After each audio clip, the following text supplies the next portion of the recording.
Hi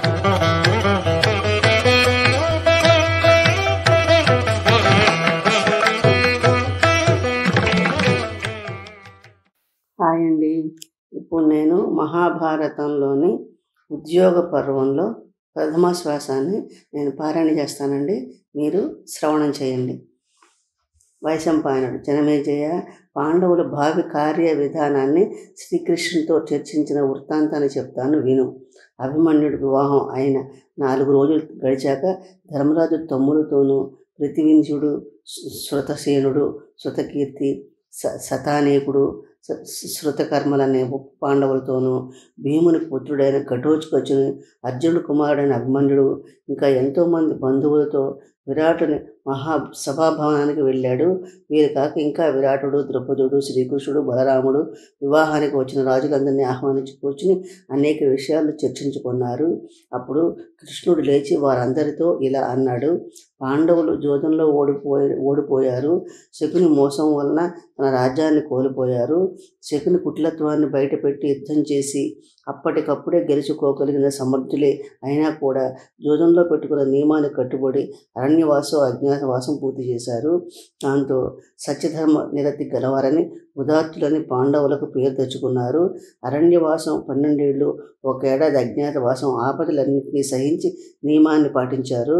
వీరందరూ ధర్మసత్య నిరతిని నెరిగిన వారే కనుక ధర్మ మార్గాన్ని విడిచిపెట్టకుండా పాండవులకు మేలు జరిగే విధానాన్ని ఆలోచించి చెప్పండి. ధర్మ పద్ధతి కాకపోతే ధర్మరాజు ఇంద్ర పదవి ఇచ్చినా తీసుకోడు. మంచి మార్గంలో వచ్చేది అల్పమే అయినా అధికంగా సంతోషిస్తాడు. పాండవుల తండ్రి అయిన పాండురాజు సగభాగాన్ని ప్రశాంతంగా అనుభవిస్తూ ఉండగా దుర్యోధనుడు ఓర్వలేని వాడే స్నేహితుల దురాలోచనకు తలవొగ్గి జోదంలో మోసం చేసి రాజ్యాన్ని అపహరించాడు.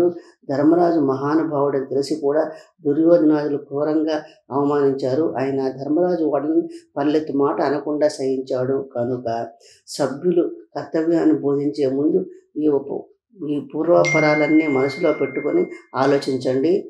సభ్యులారా, నాకు తెలిసినంతలో నా ఆలోచన కూడా చెప్తాను వినండి. పాండవులు శాంతంగా నియమాన్ని పాటించారు. ఎంత నిగ్రహంతో ఉన్నా వాళ్లకు హృదయంలో దావాగ్ని రగులుతూనే ఉంటుంది. తప్పనిసరి అయినప్పుడు తామేమిటో, తమ భుజబలం ఎంతో గొప్పదో కౌరవులకు చూపాలనే ఉంటుంది. అయితే పాండవులు ఇప్పుడు బలహీనులే ఉన్నారని ఇప్పుడే వాళ్ళని ఒంటరి వాళ్ళని చేసి దేశంలో ఉన్న రాజులందరినీ తన పక్కకు కూడబెట్టుకోవాలని దుర్యోధనాలు ఆలోచిస్తున్నారు. పాండవులు ఎంతటి బల పరాక్రమ సంపద కలవారైనా శత్రు సైన్యాలు అనంతమైనప్పుడు తమ ముందు తల ఒగ్గక తప్పదని దుర్యోధనుడి దురాలోచన అని నాకు అనిపిస్తోంది. కనుక పాండవులు కూడా దుర్యోధనుడిలాగానే తమ బలాన్ని నమ్ముకోకుండా తమతో కలిసి వచ్చే రాజులు అందరితో జత కట్టాలి. అప్పుడే పాండవులు, కౌరవులు దేవదానవుల వలె పరాక్రమంతో యుద్ధం చేయడానికి వీలవుతుంది. ఇప్పుడు పాండవుల పక్షంలోని రాజుల సమూహం అంతా ఇక్కడ సమావేశమై ఉంది. అది ఇక్కడ పరిస్థితి. అక్కడ వారేం ఆలోచనలు చేస్తున్నారో మనకు తెలియదు. కనుక ఎదుటి వారి ఆలోచనలు తెలుసుకోకుండా మనమే నిర్ణయాలు చేయటం మంచిది కాదు. కనుక ఇప్పుడు మనం ఎవరినైనా సమర్థుడైన వాడిని కౌరవ సభకు పంపాలి.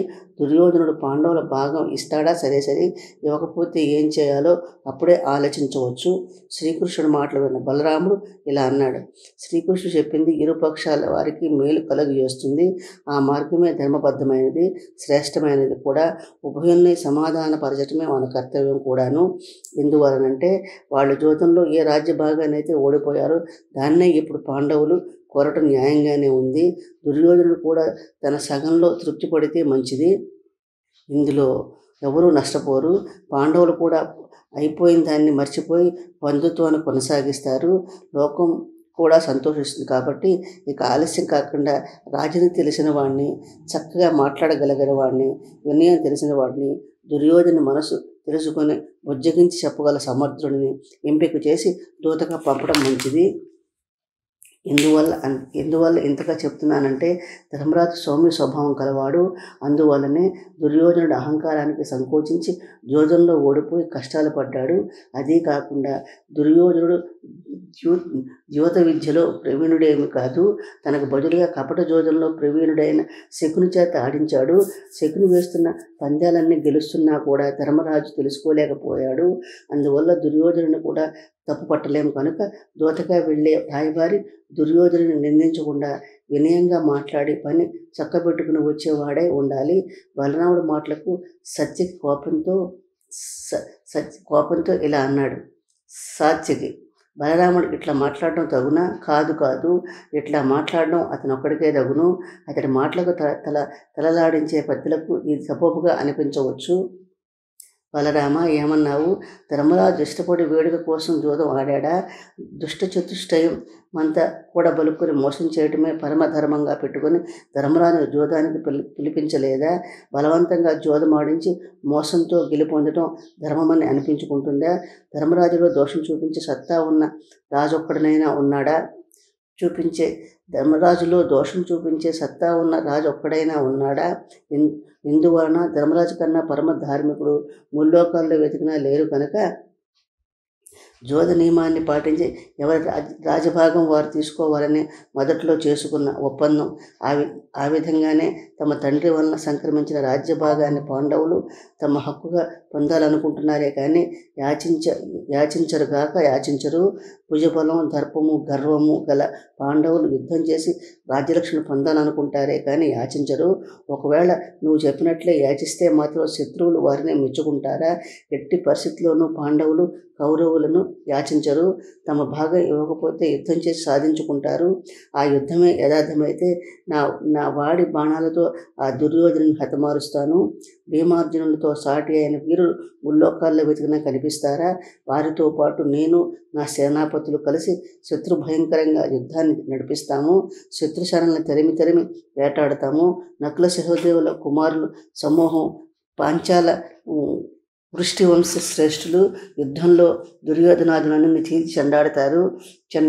ఈ విరాటుడి స్నేహస్తం మాకు ఉన్నంతకాలం మేము సాధించలేని కార్యం ఉంటుందా? ఇతడు సామాన్యుడు కాడు. సామ దాన భేద దండోపాయాలను ఎరిగినవాడు. అన్న యుద్ధం చేయడమే మన కర్తవ్యం.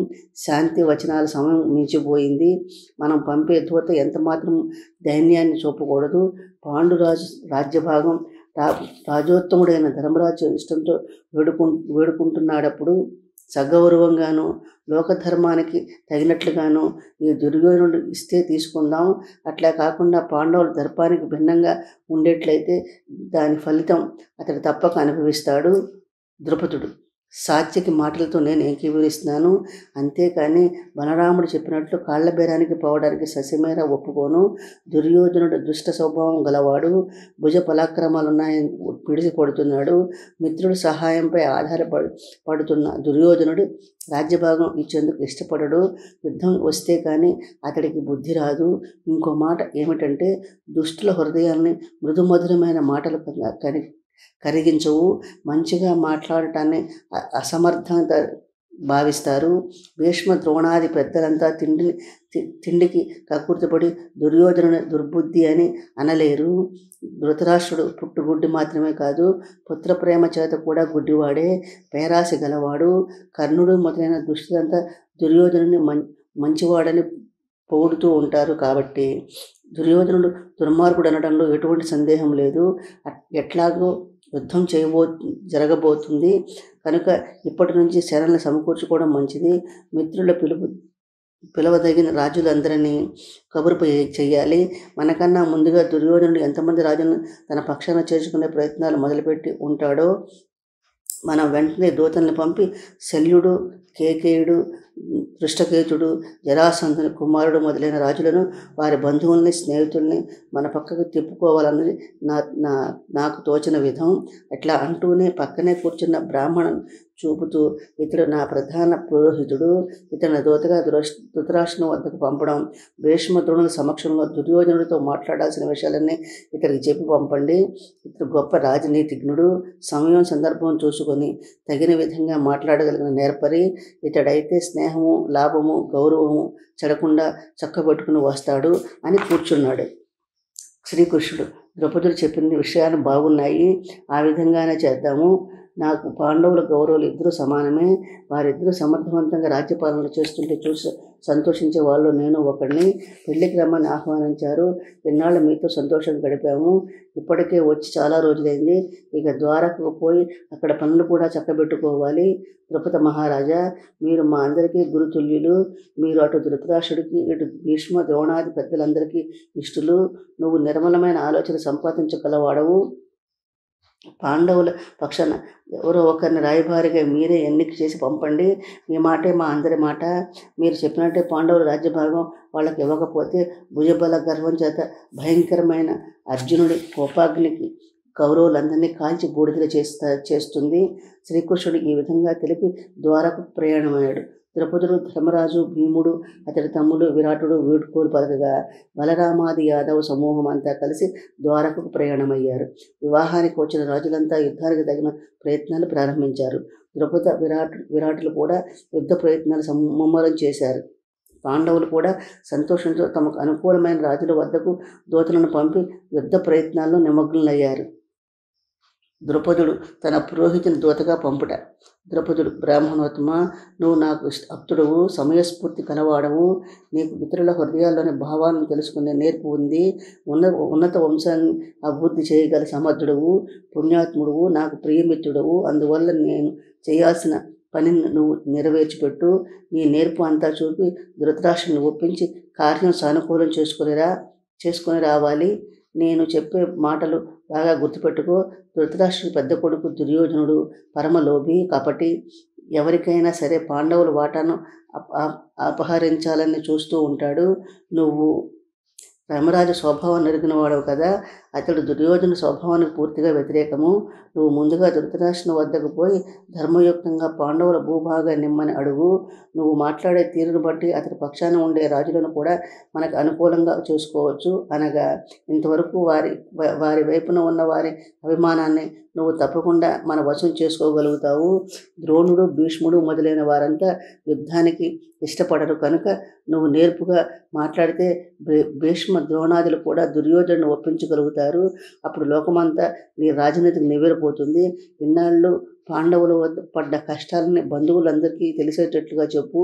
ఈ వైరం ముదిరి యుద్ధానికి దారి తీయడం ఇరు వంశాల వారికి మంచిది కాదని వివరంగా చెప్పు. మిగిలిన వాళ్లను కూడా నీ చాతుర్యంతో నువ్వు చెప్పే మాటలే క్షేమకరమని వాళ్ళ మనసులో నాటుకునేట్లో చెప్పు. అనగా వాళ్ళందరి మనసులు మన పక్కకు తిప్పుకునేందుకు ఎన్నెన్ని మార్గాలున్నాయో వాటన్నిటిని వాళ్ళపై ప్రయోగించు.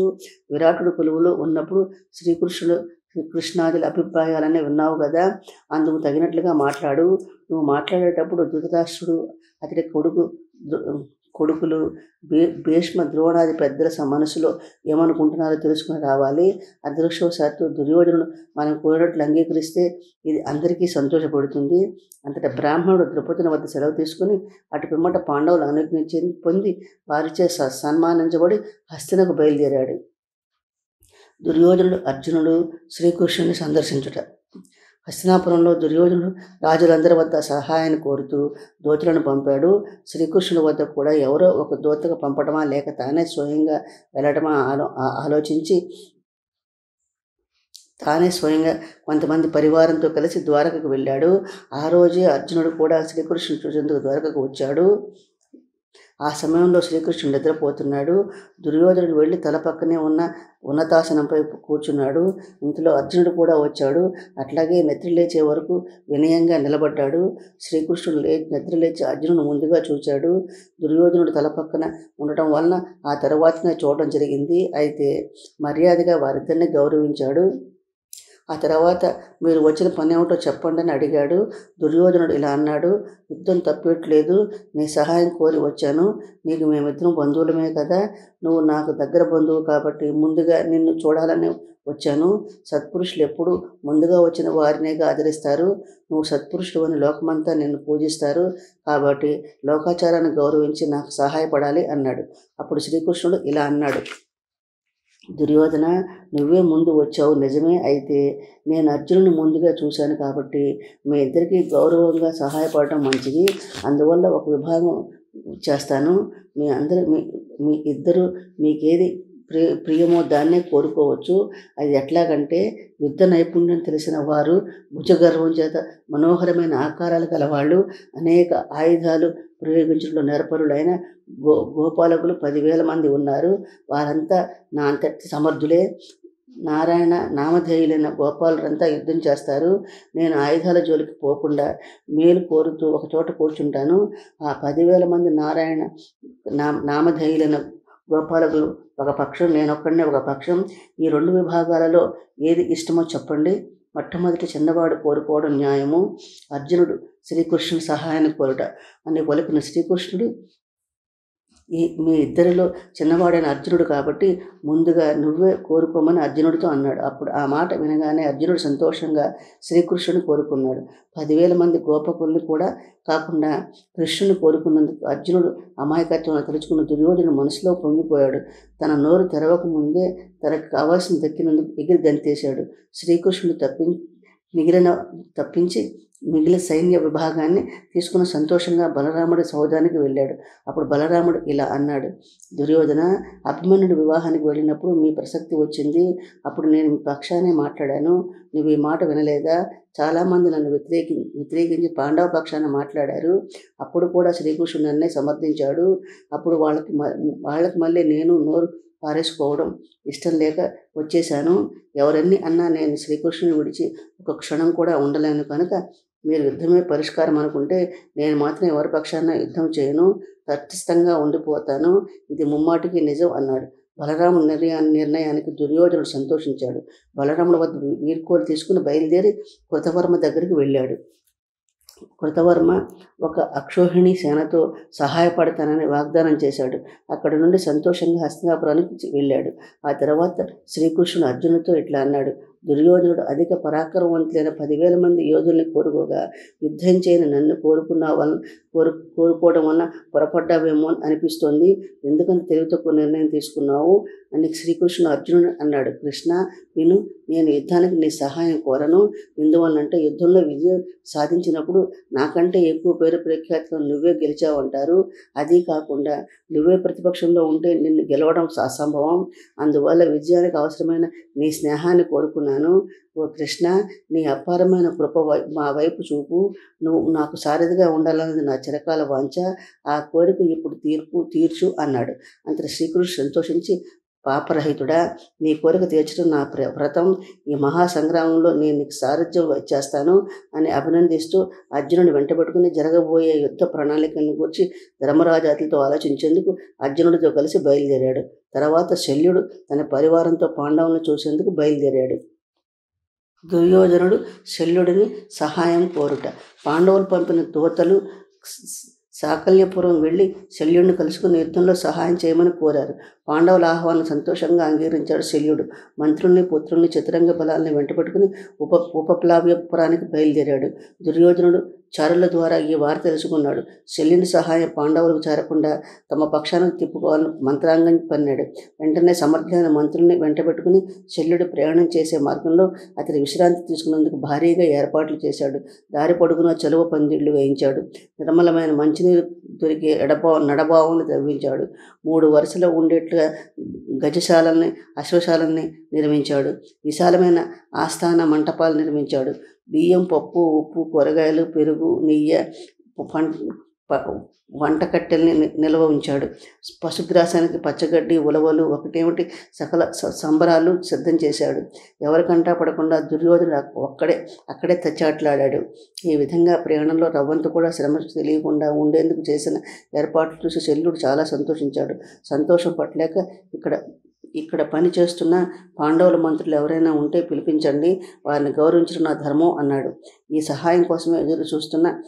సమయం కోసమే ఎదురు చూస్తున్న దుర్యోధనుడు వినయంగా వెళ్ళి శల్యుడిని కౌగిలించుకున్నాడు. శల్యుడు కూడా ఆశ్చర్యపోతూ గాఢాలింగనం చేసుకుంటూ బంగారు సింహాసనంపై కూర్చోబెట్టి గౌరవించాడు. ఓహో, ఇదంతా ఈ దుర్యోధన ప్రయత్నం వల్ల జరిగింది కాబోలనుకుని దుర్యోధనుడితో నీ అభిష్టం ఏమిటో చెప్పు, తప్పకుండా నెరవేరుస్తానన్నాడు. అంతటి దుర్యోధనుడు, రాజా, నువ్వు సత్యసంధుడివి, అన్నమాట నిలబెట్టుకోవాలి. నీకు తెలియని ఔచిత్యం లేదు. నువ్వు అనుగ్రహించి మంత్రివై నా సైన్యాన్ని నడిపించు. నీకు నేనొకటి, పాండవులు ఒకటి కాదు కనుక నన్ను ప్రేమతో అనుగ్రహించు, నా శరణాన్ని దగ్గరుండి నడిపించు అన్నాడు. అంతటి శల్యుడు, అవును, నువ్వు చెప్పింది యథార్థం. నాకు నీ ఇద్దరి ఎడల రవ్వంత కూడా భేదభావం లేదు. కావున నువ్వు కోరుకున్నట్లే చేస్తాను, సందేహించుకు. ఇంకా ఏమైనా కోరికలున్నాయా? ఉంటే చెప్పు, తప్పక తీరుస్తాను అన్నాడు. అప్పుడు దుర్యోధనుడు పరమ సంతృప్తుడై నా నా మంత్రి పదవిని అంగీకరించి నన్ను అనుగ్రహించడం వల్ల కన్నా కావలసింది ఏముంది, సంతృప్తి చెందాను అన్నాడు. అప్పుడు శల్యుడు, దుర్యోధన, నువ్వు హస్తినాపురానికి వెళ్ళు, నేను పాండవులను చూసి హస్తినాపురం వస్తాను, వాళ్ళని తప్పకుండా చూడాల్సి ఉంది అన్నాడు. అప్పుడు దుర్యోధనుడు, పాండవులను చూసి త్వరగా వచ్చేయండి, నాకు ఇచ్చిన మాట మాత్రం మర్చిపోకండి అన్నాడు. శల్యుడు మందహాసం చేసి దుర్యోధనుడికి అవగరించుకుని, సందేహించుకు, హస్తినకు వెళ్ళు, త్వరలో అక్కడికి వస్తాను అన్నాడు. దాంతో దుర్యోధనుడు సంతోషంతో ఇంటి ముఖం పట్టాడు. శల్యుడు అక్కడి నుండి ఉపప్లావ్యపురం వచ్చాడు. ధర్మరాజు శిబిరంలో ప్రవేశించి ధర్మరాజు మందిరానికి వెళ్ళాడు. అక్కడ తమ్ముడు, ద్రౌపది, సుభద్ర, అర్జునుడు మున్నగు వారంతా ఎదురెళ్ళి స్వాగతం పలికారు. బంగారు ఆసనంపై ఆసీనుని చేసి అర్ఘ్యపాద్యాదులతో గౌరవించి కుశల ప్రశ్నలు వేశారు. అందరినీ అభినందిస్తూ ధర్మరాజును మళ్ళీ ఆలింగనం చేసుకుని వారితో ఇలా అన్నాడు, మేమంతా కులాసాగానే ఉన్నాం. మీరే నిర్జనారణ్యంలో క్రూర మృగాల మధ్య, రాక్షసుల మధ్య నానా కష్టాలు పడ్డారు. 1 సంవత్సరం అజ్ఞాతవాసం గడపమన్నది అంతకన్నా కష్టమైనది. అది నీ వంటి సత్యవతి నిష్ఠులకే సాధ్యము, ఇతరులకు సాధ్యం కాదు. మీరంతా ధర్మాత్ములు కాబట్టి ఈ దుఃఖానికి ప్రపంచమంతా దుఃఖించింది. మీరు ఇప్పుడు సంతోషంగా ఉంటే లోకమంతా సంతోషంగా ఉంటుంది.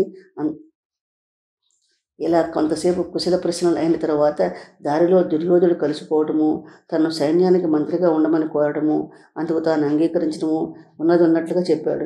అంతా విన్న ధర్మరాజు, మీరు చేసిన మంచి పని. ఎవరైనా మంచి చేసినప్పుడు మెచ్చుకుని వారి కోరిక తీర్చడం ఉత్తమ లక్షణం. మీరు చేసిన పనికి నాకు సంతోషంగానే ఉంది. అయితే నాదో ప్రార్థన, దాన్ని మీరు మన్నించాలి. అదేమిటో వినండి. అర్జునుడి రథానికి శ్రీకృష్ణుడు సారథ్యం వహిస్తాడు. మొదటి నుండి అర్జునుడి పేరు చెబితేనే కర్ణుడు పాములా బుసకొడుతూ ఉంటాడు. ఇక మహాసంగ్రామంలో వేరే చెప్పాలా? కనుక వీరిద్దరికీ యుద్ధం జరిగేటప్పుడు కర్ణుడు మీరు తప్పక యోగ్యమైన సారథి, మీరు మరొకరుండరు. కనుక మీరు తప్పకుండా కర్ణుని సారథిగా ఉంటారు. ఆ సమయంలో సూటిపోటి మాటలతో కర్ణుడి మనసు గాయపరుస్తూ ఉండాలి. అతడి మనసు కుదుటపడకముందే ఈటల వంటి మాటలతో మళ్ళీ అతడి మనసులో పుండును ఆరకుండా ఉండేట్లు చేయాలి. ఆ విధంగా మీరు అర్జునుడికి రక్షించాలి. ఇది అకృత్యమని అనుమానించక నా ప్రార్థన మన్నించాలి. అందుకు శల్యుడు ఇలా అన్నాడు, ధర్మరాజా, ఈ ఒక్క కోరికే కాదు, నీ మనసులో ఇంకే కోరిక ఉన్నా కూడా అడుగు తీరుస్తాను. ఎందువల్లంటే ఆ రోజు కురుసభలో సూతపుత్రుడు అన్న మాటలకి తలుచుకుంటుంటే ఎవరికైనా అతడిపైన అసహ్యం కలగక మానదు. శల్యుడు ఇంకా ఇలా అన్నాడు, అవును, నువ్వు అన్నది సంభవమే. దుర్యోధనుడు నన్ను కర్ణుడి రథానికి సారథ్యం వహించుకుని అడిగితే కాదనగలనా? అలా నేను కర్ణుడికి సారథి అయినట్లయితే తప్పకుండా అర్జునుడిని కాపాడుతాను. అవినీతిపరుడైన కర్ణుని కన్న కఠోరమైన మాటలతో మనసులంతా పుండ్లయ్యేట్టు చేసి మనశ్శాంతి లేకుండా చేస్తాను. అతడికి చేతులు ఆడకుండా ఉండేట్లు, కాళ్ళు చల్లబడిపోయేట్లు సోటిపోటి మాటలతో గాయపరుస్తాను. దాంతో అతడు బాణప్రయోగం చేయలేకపోతాడు. అప్పుడు అర్జునుడు తీవ్రమైన బాణాలతో కర్ణుని ముంచెత్తుతాడు. ధర్మరాజు స్వార్థంతో కోరిన శల్యుడి ముందు దుర్యోధనుడికి సహాయం చేస్తానన్న మాట ఇచ్చిన ధర్మరాజు కూడా సహాయం చేస్తాననడానికి 2 కారణాలున్నాయి. శల్యుడు నకుల సహదేవులకు మేనమామ కనుక సహజంగానే పాండవ పక్షపాతి. ఇక రెండోది, కర్ణుడు కుల తక్కువ వాడని అతడికి తాను సారథ్యం వహించడం అవమానంగా భావిస్తాడు. అందువల్ల ధర్మరాజుకు ఈ విధంగా మాట ఇచ్చాడు. ధర్మరాజా, పడరాని కష్టాలు పడ్డారని మనసులో బాధ పెట్టుకోకు. నీవు ఆశించిందే తప్పక నెరవేరుతుంది. ఒక్కొక్క సమయంలో దేవతలు కూడా కష్టాలు అనుభవిస్తారు. పూర్వం ఇంద్రుడి భార్యతో కలిసి వీరత్వం పొందాడు. ఇంద్రుడి సంపదలతో పోలిస్తే నీ సంపద ఎంత? చివరకు శివుడినైనా సరే దైవ నిర్ణయాన్ని తప్పించుకోలేరు. ఇంద్రుడు పడ్డ కష్టాలు మీరు ఈ సమయంలో తెలుసుకోవడం ఎంతైనా అవసరము. ఏదైనా దండయాత్రకు వెళ్లే ముందు ఈ కథ వినటం వలన విజయం సిద్ధిస్తుంది. మీకు ఆ కథ చెప్తాను వినండి. దేవతలలో తృష్ణ అనేవాడు ఒకడు ఉండేవాడు. అతను ఇంద్రుడికి హాని కలిగించాలని తీవ్ర తపస్సు చేశాడు. ఆ తపశ్శక్తి చేత 3 తలలుండే వాడిని ఒకడిని సృష్టించి వాడికి విశ్వరూపుడు అనే పేరు పెట్టాడు. అతడు ఇంద్ర పదవిని కోరి ఘోరంగా తపస్సు చేస్తుంటే ఇంద్రుడు అతడి శిరస్సును అతడి తపస్సును చెడగొట్టడానికి అప్సరసను పంపాడు. ఆ అప్సరసలు వయ్యారాలుగాను శృంగార క్రీడలు కానీ అంగాంగ ప్రదర్శన కానీ విశ్వరూపుల్లో మన్మథ వికారాన్ని కలిగించలేకపోయాయి. ఇంద్రుడు క్రుద్ధుడై ఆ మునిని హతమార్చాడు. ఆ పాపం బయటపడకుండా ఎట్లాగో 1 సంవత్సరం పాటు గడిపాడు. అప్పుడు భుజగణాలన్నీ ఆక్రోశించాయి, భూతగణాలన్నీ ఆక్రోశించాయి. ఆ పాపకార్యం బయటపడటంతో ఇంద్రుడు కఠోరమైన తపస్సు చేసి బ్రహ్మహత్య పాపాన్ని నుండి సముద్రంలోనూ, శిలయందు, భూమిలోనూ, చెట్ల యందు తలో 4వ వంతు పంచిపెట్టి ఆ పాపం నుండి బయటపడ్డాడు. తిరిగి ఇంద్రుడు పవిత్రుడై మునుల సమూహంతో సంతోషంగా ఉండటం చూసి కోపించిన తృష్ణ నియమంతో అగ్నిహోత్రం చేసి ఆ అగ్నిలో నుండి ఒక పిల్లవాడిని సృష్టించాడు. వాడికి వృత్రుడు అని పేరు పెట్టి ఇంద్రుడిపై యుద్ధానికి పంపాడు. తృష్ణ చేత పంపబడిన వృతుడు మహాభుజ బలంతో ఇంద్రుడిపై యుద్ధానికి వెళ్ళాడు. దేవతలంతా భయపడేట్లుగా నోరు పెద్దది చేసి ఇంద్రుడిని మింగేశాడు. ఇంద్రుడు మింగటం వలన రాక్షస రాజైన వృతుడు ఆవులించి నిద్రకు పడ్డాడు. అదే సమయంలో ఇంద్రుడు తన శరీరాన్ని సూక్ష్మం చేసి బయటకు వచ్చాడు. ఇంద్రుడు అట్లా బయటికి రాగానే వృతుడిలో యుద్ధానికి దిగాడు. తండ్రి అయిన తృష్ణ తన తపోబలం చేత వృతుడిని బలం పెరిగిపోయేట్లు చేశాడు. ఒక సమయంలో ఇంద్రుడు వృత్రుడితో యుద్ధం చేయలేక మందర పర్వతానికి పోయి దాక్కున్నాడు. దేవతలంతా భయపడి ఇంద్రుని వద్దకు వెళ్ళారు. అప్పుడు ఇంద్రుడు వారితో ఇట్లా అన్నాడు, మనమందరం కలిసి విష్ణుమూర్తిని ప్రార్థిద్దాం, ఆయనే మనకి ఏదైనా తరుణోపాయం చూపిస్తాడన్నాడు. వెంటనే దేవుడిని వెంటబెట్టుకుని విష్ణుమూర్తిని ప్రార్థించాడు. విష్ణుమూర్తి ప్రత్యక్షమే దానికోసం ఉపాయం చెప్పాడు. ఆ ప్రకారం చేయండి అన్నాడు. అదేమిటంటే, ముందుగా మీరు వృత్రాసురుడితోటి స్నేహం చేసుకోండి. సమయం కనిపెట్టి నేను వజ్రాయుధం అంచులో దాగి ఉంటాను. నా తపస్సు చేత, నా తేజస్సు చేత ఇంద్రుడికి ఉత్సాహం పుట్టుకొస్తుంది. అప్పుడు అట్టే శ్రమ లేకుండా శత్రువును సంహరించవచ్చు అని విష్ణువు అభయం ఇచ్చి అంతర్ధానమయ్యాడు. ఇంద్రాది దేవతలు సంతోషంతో తిరిగి వచ్చి దేవఋషుల చేత వృతుడి వద్దకు రాయభారం పంపారు. వారు పోయి వృతుడితో, వృత్రాసురా, ఇంద్రుడు గొప్ప భుజబలం గలవాడు, జయించి శక్యం కానివాడు. నువ్వు కూడా మహాబలాఢ్యుడువు. నిన్ను ఎవరు జయించలేరు. అందువల్ల మీ ఇద్దరిలో ఎవరికి గెలుపు లభించదు. కలుపు లేకుండా లోకాలను బాధిస్తూ మీ ఇద్దరు ఇట్లా యుద్ధం చేస్తూనే ఉండటం వలన ఎవరికి ఎటువంటి లాభం ఉండదు. అందువల్ల మీరిద్దరూ స్నేహం చేసుకోండి. సజ్జనులతో మైత్రి లభించినందుకు కాలు అడ్డం పెట్టడం నీతి కాదు. ఎవరన్నీ అన్నా మహేంద్రుడి లోకాలన్నిటి చేత ఆమోదించబడిన సజ్జనుడు కాబట్టి అతడితో బంధుత్వం మంచిది అన్నారు. మునులు మాటలు విన్న వృతుడు ఇలా అన్నాడు, నేను చెప్పే పద్ధతిని దేవేంద్రుడు కాదనకుండా అంగీకరించాలి. అట్లాగైతే నేను సంధికి ఒప్పుకుంటాను. అదేమిటంటే, తడిసిన దాని చేత కానీ, ఎండిన దాని చేత కానీ, కర్ర చేత కానీ, రాయి చేత కానీ, అస్త్ర శస్త్రాల చేత కానీ, పగలు కానీ రాత్రి కానీ నేను చావకూడదు. మునులంతా అందుకు అంగీకరించి సంధి చేసుకున్నారు. కొంతకాలం గడిచింది. ఇంద్రుడికి వృత్రుడితో విరోధం ఏ విధంగా తొలగిపోతుందా అని ఆలోచిస్తూ ఉండగా ఒకరోజు సముద్రం ఒడ్డున తన విరోధి అయిన వృత్రాసుడి గురించి దీర్ఘంగా ఆలోచిస్తున్నాడు. ఆ సమయం పగలు కాదు, రాత్రి కాదు, సంధ్యా సమయం. పరాక్రమం ప్రదర్శించేందుకు అనువైన సమయం. ఏ సాధనం చేత ఇతన్ని సంహరించవచ్చునా అని ఆలోచిస్తుండగా సముద్రపు నురగ ఇంద్రుడి కంటపడింది.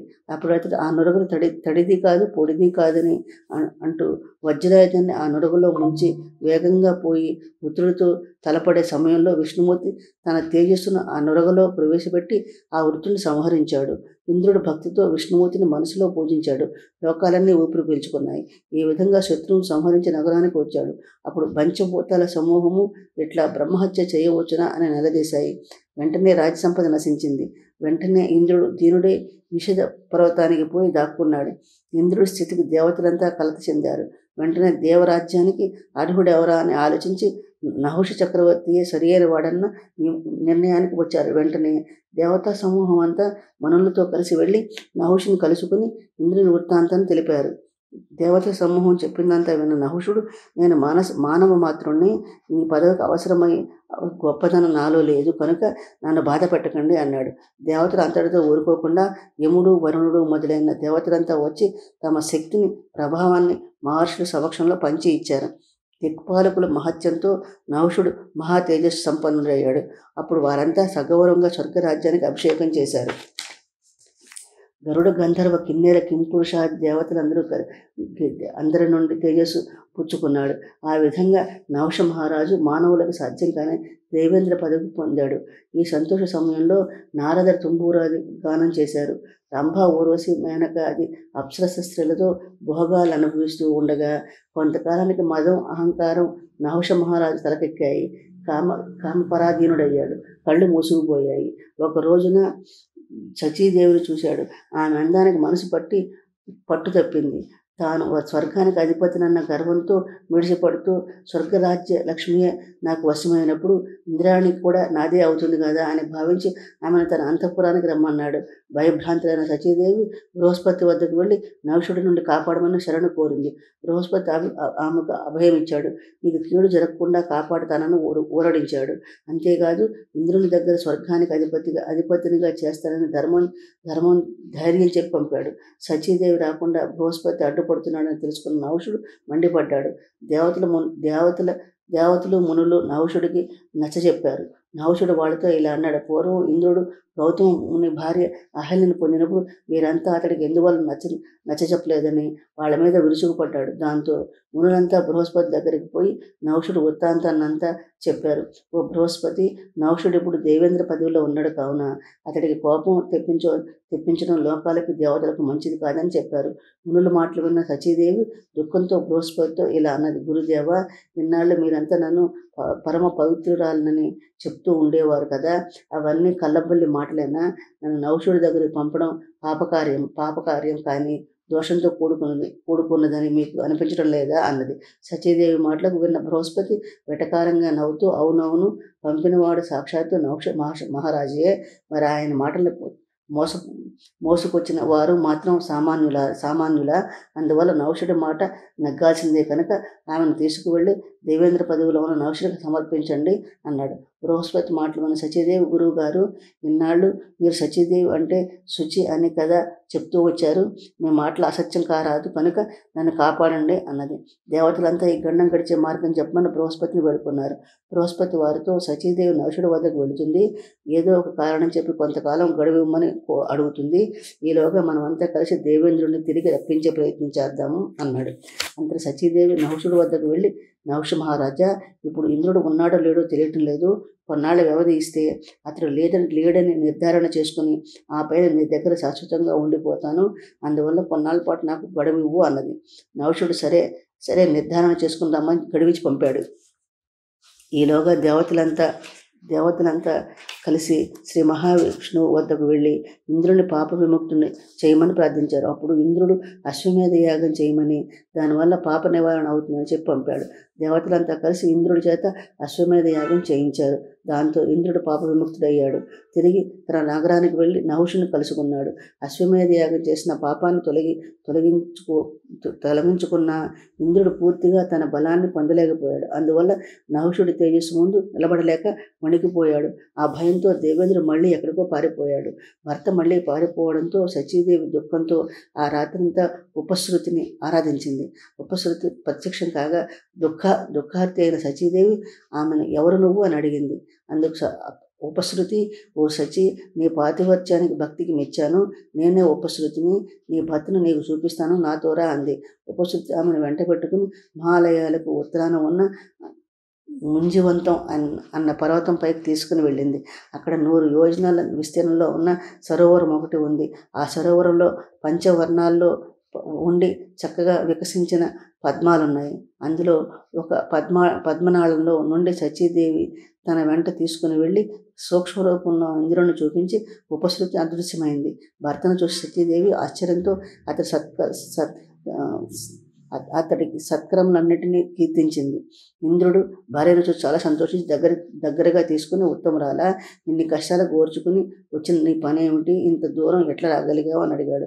అప్పుడు నహుషుని వృత్తాంతం అంతా చెప్పి అతడి వద్ద గడువు తీసుకుని వచ్చానని చెప్పింది. తాను ఇటువంటి నిర్జన ప్రదేశానికి ఉపశృతి సహాయం వల్లనే రాగలిగానని కూడా చెప్పింది. కనుక ఓ దేవా, నువ్వు ఇప్పుడు బయటకు వచ్చి నహుషుని వెళ్ళగొట్టు, గడువు లోపలే నన్ను రక్షించు, లేకపోతే నాకు ప్రమాదం తప్పదు అన్నది. అప్పుడు ఇంద్రుడు ఇలా అన్నాడు, దేవి, ఇప్పుడు నహుషుడు తేజోబలం అఖండంగా ఉంది. అందువల్ల తగిన సమయం కోసం నేనే రహస్య ప్రదేశంలో కనిపెట్టుకుని కూర్చున్నాను. కలిసి వచ్చే కాలం వచ్చే వరకు వేచి ఉండటమే నీతి మార్గం. అయితే నువ్వు వాడి దగ్గరికి వెళ్ళి నహుషుడు బంగారు పల్లకిలో ఎక్కి నీ మందిరానికి రమ్మని చెప్పు. అయితే ఆ పల్లకిని దేవర్షులంతా మొయ్యాలని చెప్పు. అక్కడితో వాడి రోజులు మూడతాయి. కనుక నువ్వు వెళ్ళి నేను చెప్పినట్లు చెయ్యి అన్నాడు. సచీదేవి భర్త దగ్గర నుండి నహుషుడు వద్దకు వెళ్ళింది. ఆమెను చూడగానే అతడు మోహం ఆవరించింది. సచీదేవి ఆదరించి మదనుడి ప్రభావం చేత తనలో మండిపోతున్న కోరికను వెలుబుచ్చాడు. అప్పుడు సచీదేవి, రాజా, మనం పెట్టుకున్న గడువుకు ఇంకా కొద్ది వ్యవధి ఉంది. ఆ సమయం కాస్త ముయ్యగానే నేను నీ దాన్ని అవుతాను. అయితే నువ్వు దేవర్షుల్ని వాహనంగా చేసుకుని నా దగ్గరకు రావాలి. ముల్లోకాలను ఋషుల్ని వాహనం చేసుకోగలవాడు నీ ఒక్కడవే కావాలి. అప్పుడే నాకు నీ మీద గౌరవం రెట్టింపు అవుతుంది అన్నది. ఆ మాటలు వినగానే నహుషుడు ఎగిరి గంతేశాడు. ఋషి వాహనాన్ని నేను కాకపోతే మరి ఎవరు పొందగలరు? సప్త ఋషుల్ని నా పల్లకి మోయమని ఆజ్ఞాపిస్తాను. ఆ పల్లకిలో వచ్చి నీ గుమ్మం ముందు నిలబడతాను. నువ్వు ఒక వెళ్ళు అన్ని సిద్ధం చేయి అని సత్యదేవుని పంపాడు. పిమ్మట తాను బంగారు పల్లకిలో కూర్చుని సప్త ఋషుల చేత ఆ బంగారు పల్లకిని మోయిస్తూ అమరావతిపుర వీధులన్నీ తిరిగాడు. సత్యదేవి నహుషుని ఇంటి నుండి తమ ఇంటికి పోకుండా బృహస్పతి వద్దకు వెళ్ళి తన భర్తను అనుగ్రహించమని ప్రార్థించింది. అప్పుడు బృహస్పతి నహుషుడి పత్నానికి ఓ యజ్ఞం చేస్తానని, అందువల్ల నీకేమీ ప్రమాదం రాదని ఆమెను ఓదార్చి పంపాడు. అప్పుడు బృహస్పతి అగ్నిహోత్రిని ప్రార్థించాడు. ఇంద్రుని వృత్తాంతమంతా తెలిపి అతన్ని వెతికి పట్టుకోమని కోరాడు. అగ్నిహోత్రుడు స్త్రీ వేషం ధరించి అతివేగంగా లోకాలన్నీ గాలించాడు. నా మంత్రబలం చేత నువ్వు చెరలేని స్థలమంటూ ఉండదు అన్నాడు బృహస్పతి. అగ్ని మళ్ళీ బయలుదేరాడు. నదీ నదాలు, చెరువులు, సముద్రాలు, సరోవరాలన్నింటిలోనూ ప్రవేశించి వెతికాడు. ఒకనొక సరస్సులో ఐదు రంగుల పద్మాలు ఉండటం చూశాడు. అందులో ఒక పద్మం కాడలో ఇంద్రుడు సూక్ష్మరూపంలో ఉన్నాడని తెలుసుకున్నాడు. వెంటనే ఆ విషయాన్ని బృహస్పతి తెలిపాడు. బృహస్పతి దేవతలను మునుల్ని వెంటబెట్టుకుని ఆ సరస్సు వద్దకు వెళ్ళి స్తోత్రాలు చేసి ఇంద్రుని సంతృప్తి చేశాడు. ఓ దేవేంద్ర, మహేంద్ర పదవిని చేపట్టడానికి ఎందుకల్లా వెనకాడుతున్నావు? వృత్తాసురుడిని సంహరించడం వలన పాపం కలిగిందనుకుంటున్నావా? నిన్న పాపం అంటదు. ఎందువలనంటే సముద్రపు నురుగులో ప్రవేశించి సంహరించింది శ్రీ మహావిష్ణువే కానీ నీవు కాదు. పుత్రుని మరణం వలన నీకు జయం కలిగిందనుకో అన్నాడు. దేవగురువు చేసిన ధర్మ నిర్ణయంతో దేవేంద్రుడు దోషం లేనివాడే నిజరూపాన్ని దాల్చి లేచి నుంచున్నాడు. బృహస్పతిని పరిపరి విధాలుగా కీర్తించాడు. కర్తవ్యం బోధించమని ప్రార్థించాడు. అప్పుడు బృహస్పతి, ఓ దేవేంద్ర, నీకు తెలియని విషయాలు ఏమున్నాయి? అయినా చెప్తాను విను. నువ్వు స్వర్గాన్ని విడిచిపెట్టి పారిపోయావు. దాంతో స్వర్గానికి రక్షకులు లేకుండా పోయాడు. స్వర్గం రాజు లేకుండా ఉండరాదు కదా. దేవతలు మునులు అంతా కలిసి నీ ప్రత్యామ్నాయంగా అఖండ బలశాలిని ఇంద్ర పదవిలో ప్రతిష్ఠించాలనుకున్నారు. అందుకు తగిన వాడిని దేవతల్లో ఒక్కరూ కనిపించలేదు. అప్పుడు చేసేది లేక మానవ లోకం అంతా గాలించి నహుషుని ఒప్పించి తీసుకుని వచ్చాము. మొదట్లో అతడు కూడా తన శక్తి చాలదని భయపడ్డాడు, సంకోచించాడు. అప్పుడు దేవతలంతా తమ శక్తిని కొంత అతడికి ఇచ్చి బలోపేతం చేసి స్వర్గాభిషేకం చేశారు. మహేంద్ర పదవిలో నహుషుడితో మదం కూడా హెచ్చింది. ధర్మాన్ని మర్చిపోయాడు. దేవఋషుల్ని తన పల్లెకి మోయమన్నాడు. అతడి అరాచకాలు ఒకటా రెండా? విష్ణుమూర్తి ఆదేశించినట్లుగా నువ్వు అశ్వమేధ యాగం చేసినా కూడా నహుషుడిలో తేజస్సు తగ్గలేదు. అందువల్లే అతడిని ఎదిరించి సింహాసనంపై కూర్చోలేకపోయావు. ఇప్పుడు దేవతలను అవమానించడం చేత భ్రష్టుడై తేజస్సు కోల్పోయాడు కనుక నీ సింహాసనాన్ని ఆక్రమించుకున్నందుకు ఇదే తగిన సమయం. మనం వెంటనే బయలుదేరాలి అన్నాడు. అదే సమయంలో సోమరసం చేత పట్టుకుని యముడు, కుబేరుడు, వరుణుడు వచ్చారు. అంతా కలిసి నహుషుని ఎట్లా పదవీచ్యుతున చేయడమా అని ఆలోచించారు. ఇంతలో అగస్త్య మహర్షి వచ్చి నహుషుడు పూర్తిగా పతనమైపోయాడని తెలిసి వినయంగా నమస్కరించాడు. ఇంద్రుడు అర్ఘ్యపాద్యాదిలిచ్చి పూజించాడు. అంతే. అదంతా శక్తివంతుడైన నహుషుడు ఎలా పతనం చెందాడని దేవేంద్రుడు అడగగా అగస్త్యుడు ఇలా చెప్పాడు. దేవేంద్ర, నహుషుడు తన పల్లకిని మోయమని మునులను అవమానించాడు. నెమ్మదిగా నేను అతన్ని మాటల్లో పెట్టి గోపురోక్షణలో చెప్పిన బ్రాహ్మణ మంత్రాలని నువ్వు విశ్వసిస్తావా అని అడిగాను. అందుకు అతను విశ్వసించనని చెప్పాడు. దాంతో నేను అతన్ని వాదనలోకి దింపాను. దేవేంద్రుడు ఉండి కూడా పూర్వాచార్యులను సిద్ధాంతం చేసిన మంత్రాలను నిందించటం, మహర్షులని పల్లకి మోయించమనటం అవివేకం కాదా, దోషభూయిష్టం కాదా అని నిలదీశాను. దాంతో అతడి కోపం వచ్చి అతడు నా శిరస్సును తన్నాడు. అతడు నా శిరస్సును తన్నగానే అతడి తేజస్సు క్షీణించింది. అప్పుడు నేను కోపించి, నువ్వు బ్రాహ్మణులు అవమానించావు, బ్రాహ్మణులు పూజించే బ్రాహ్మణ మంత్రాలను దూషించావు, ఇప్పుడు నా శిరస్సును తన్నావు కనుక నువ్వు పదభ్రష్టుడివే, భూలోకంలో చాలా కాలం సర్పమై జీవించమన్నాను. తర్వాత అతడిపైన కనికరం చూపుతూ, చాలా కాలం తర్వాత నీ వంశంలో అజాత శత్రువైన యుధిష్ఠిరుడనే మహాత్ముని దర్శనం వలన నీకు శాప విమోచనం కలుగుతుందని అనుగ్రహించాను. దాంతో వాడు సర్పమై భూలోకంలో పోయి పడ్డాడు కనుక దేవేంద్ర పదవి నీ కోసం నిరీక్షిస్తుంది. నువ్వు వెంటనే బయలుదేరి ఆ సింహాసనాన్ని అధిష్ఠించు అన్నాడు. అప్పుడు ఇంద్రుడు సంతోషించి అగస్త్యుని పూజించాడు. స్వర్గంలోని దేవతలంతా వచ్చి దేవేంద్రుని అభినందించారు. అగ్ని మొదలైన దిక్పాలకులు, కిన్నెరులు, సిద్ధులు, సాధ్యులు, బృహస్పతి వంటి మహాత్ములంతా వచ్చి అభినందించారు. ఇంద్రుడు ఐరావతం అధిరోహించి అమరావతి నగరాన్ని చేరుకున్నాడు. ఓ ధర్మరాజా, దేవేంద్రుడు అంతటి వాడే అధికారాన్ని పోగొట్టుకుని పామరుడు వల్లే దుఃఖాన్ని అనుభవించాడు. కాలప్రభావానికి తల ఒక్కి అజ్ఞాతవాసం చేశాడు. అటువంటప్పుడు నువ్వు మాత్రం నీ అరణ్యవాసాన్ని, అజ్ఞాతవాసాన్ని తలుచుకుని దుఃఖించడం ఎందుకు?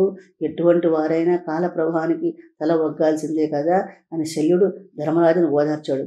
కనుక ఓ ధర్మరాజా, దుర్యోధనుడు నహుషుడి వలె నశిస్తాడు. నువ్వు విజయం సాధించి మహేంద్రుడిలా తుమ్ములతో కలిసి వైభవం పొందుతావు. ధర్మరాజు శల్యుడు మాటలకు మిక్కిలి సంతోషించి పూజించాడు. శల్యుడిని సాగనింపుతూ ధర్మరాజు శల్యుడితో, మహాత్మా, యుద్ధంలో మీరు మనల్ని దృష్టిలో ఉంచుకుని కర్ణుని నిరుత్సాహపరుస్తూ మాట్లాడటం మాత్రం మర్చిపోకండి అని గుర్తు చేశాడు. అంత శల్యుడు ధర్మరాజుకు ఊరట కలిగించే మాటలు మాట్లాడి హస్తినాపురం బయలుదేరాడు. సాత్యకి మున్నగవారు సైన్యంతో పాండవులను కలుసుకొనుట. సాత్యకి ఒక అక్షోహిణి సేనను తీసుకుని సమరోత్సాహంతో పాండవుల శిబిరాన్ని చేరాడు. చేది రాజైన దృష్టకేతువుడు, జరాసంధుడి కొడుకైన సహదేవుడు ఒక్కొక్క అక్షోహిణి సేనతో వచ్చి ధర్మరాజును కలిశారు. ద్రౌపదుని కుమారుడైన దృష్టచ్యుమ్నుడు ఒక అక్షోహిణి చతురంగ బలాలను వెంటబెట్టుకుని వచ్చాడు. శంఖనాదాలు చేస్తూ విరాటుడు తమ్ములు కొడుకులతో కలిసి ఒక అక్షోహిణి సేనతో వచ్చి చేరారు. పాండ్య దేశాధిపతులతో పాటు నానా దేశాల నుండి వచ్చిన సేనలన్నీ ఒక అక్షోహిణి సైన్యమైంది. ఆ విధంగా పాండవుల పక్షాన పోరాడేందుకు 7 అక్షోహిణుల సైన్యం సమకూరింది. అక్కడ దుర్యోధనుల పక్షాన యుద్ధం చేయడానికి భగవదత్తుడు, భూరిశ్రవుడు, శల్యుడు ఒక్కొక్క అక్షోహిణి సైన్యంతో వచ్చారు. అట్లాగే కాంబోజరాజైన దక్షిణ యవనరాజు, సింధు సౌర దేశాల నుండి కూడా తలా ఒక అక్షోహిణి సేనతో వచ్చారు. మాహిష్మతి ప్రభు అయిన నీలుడు, యాదవ వీరుడైన కృతవర్మ, అవంతి దేశాధిపతులైన విందుడు, అనివిందుడు ఒక అక్షోహిణి సైన్యంతో వచ్చారు. వీరు కాక అనేక దేశాల నుండి అనేక మంది రాజులు ఉత్సాహంగా వచ్చి యుద్ధంలో పాల్గొనాలని వచ్చిన వారంతా కలిసి 3 అక్షోహిణి దాకా అయ్యారు. ఆ విధంగా దుర్యోధనుల పక్షాన పోరాడేందుకు 11 అక్షోహిణి సేనలు తరలి వచ్చారు. వీరంతా నిలబడటానికి నీడ లేకుండా పోయింది. దుర్యోధనుడు వీరందరికీ తగు విధంగా విడిది ఏర్పాటు చేశాడు. తన ధాన్యాలన్నీ సమృద్ధిగా ఉండటం వలన ఆయా సేనలన్నీ సుఖంగాను సంతోషంగాను విడిది చేశాయి. ద్రుపదుడి పురోహితుడు హస్తినాపురానికి చేరి ధృతరాష్ట్రుని సందర్శించి ఆ తర్వాత భీష్మ, ద్రోణ, కృపాచార్యులను సందర్శించి నేర్పుగా మాట్లాడి వారి మననలను పొందగలిగాడు. దుర్యోధనుడు దర్శనం చేసుకుని కొంతకాలం అక్కడే ఉండి రోజు ధృతరాష్ట్రునితో కలుసుకుంటూ మాటలు నేర్పుతూ తనకు అనుకూలంగా చేసుకున్నాడు. ఒక రోజున దుర్యోధనుడు కొలువు తీరి ఉన్న సమయంలో ఇలా అన్నాడు. ధృతరాష్ట్రుడు పాండురాజు అన్నదమ్ములన్న విషయం కూడా అందరూ ఎరిగినదే. వారి పుత్రులు తమ తండ్రులు ఆశలు అనుభవించడం న్యాయమే కదా. అది అలా ఉండనివ్వండి. పూర్వం జరిగిన విషయాలన్నీ మనకందరికీ తెలిసినవే. ప్రాణాలు తీసే ప్రయత్నాలు ఎన్నో జరిగాయి. ఆయన వాళ్ళ పూర్వజన్మల పుణ్యఫలం చేత బ్రతికి బయటపడగలిగారు. వారి భుజబలంతో తమ రాజ్యాన్ని అనుభవిస్తూ ఉండగా మోసంతో వారి రాజ్యాన్ని అపహరించారు. ఆ విషయం కూడా మీ అందరికీ తెలిసిందే కదా. ఈ పెద్దరాజు సమాజతోనే ఇన్ని అనర్థాలు జరిగాయి. పెద్ద ఆయన అంటే ఈ మహారాజుని ఏమనగలం? ఈ మాటలు బ్రాహ్మణు నోట పలికించిన వీటిని మనం ద్రౌపదిని మాటలుగానే గ్రహించాలి. ఎందువలనంటే బ్రాహ్మణుని మాటలు పచ్చి నిజాలే అయినా వినేందుకు కటువుగా ఉన్నాయి. అనగా వినగానే ఎదుటి పక్షం వారికి కోపం తెప్పించేవిగా ఉన్నాయి. నీ వాక్యం ఇట్లు శృతికి పక్షం వారికి కోపం తెప్పించేవిగా ఉన్నాయి.